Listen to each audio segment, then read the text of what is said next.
This week I've been talking about the importance of figuring out your why. And by your why, I mean what is really driving your decision making on a subconscious level, unbeknownst to you most of the time. Now, when you consider that 95% of all our decisions are habitual, we need to be able to audit our habits to ensure we're acting in accordance with the goals and outcomes we want to achieve in life.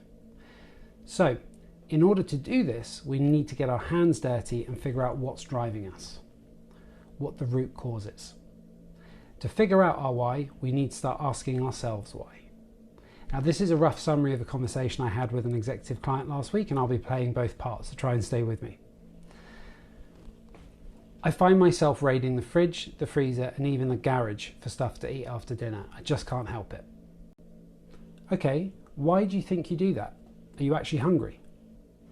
I'm not sure. Sometimes I'm hungry, but not always. If you're not actually hungry, why are you going to such lengths to eat? Boredom, I guess. What do you mean by boredom? Can you elaborate for me?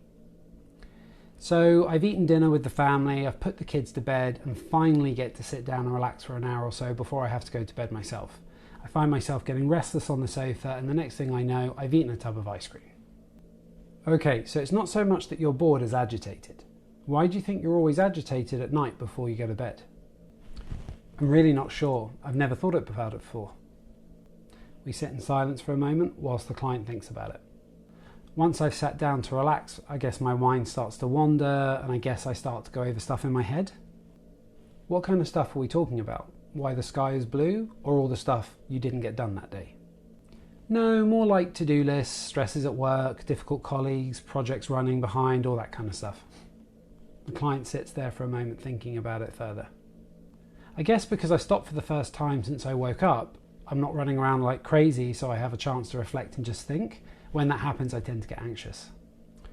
What are you anxious about? Do you have any idea? About my weight and health, for one thing. After my friend died suddenly of a heart attack last year, it got me thinking about my own health. We were similar age, same career, we shared a lot of similarities actually. Okay, what else do you get anxious or worried about?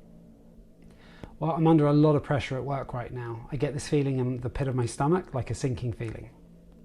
I nod but stay silent. And when he realises I'm waiting for him to continue, he starts shifting around in his seat, clearly getting uncomfortable.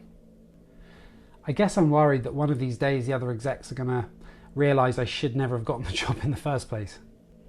Why do you say that? Has anyone ever said anything or suggested that that's what they're thinking? Well, no, not directly. I just have this feeling I'll be found out. Why? Where do you think that's coming from if no one said anything directly? There's another long silence as more uncomfortable shifting around happens. Okay, let me ask you a different question and take a moment to think about it if you want. Do you feel you have a healthy, high level of self-worth, or do you feel you have a low level of self-worth? Now there's no fidgeting. He sat there in silence looking down at his lap. If I'm going to be honest, I'd have to say a relatively low sense of self-worth. And with that conversation, we got to the root cause, his why.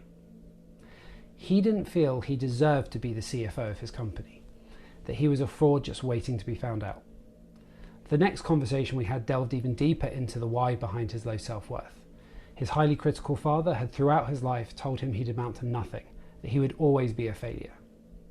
When you're told something enough times over a long enough period by a parent, you're very likely to begin believing it. Do you know your why? If not, it's one of the most important things you can ever figure out about yourself, so I strongly urge you to start looking into it. If you need or want help with that journey, just DM me and we can talk. There is a better way, the Executive Health Coach way. Have a great day, guys.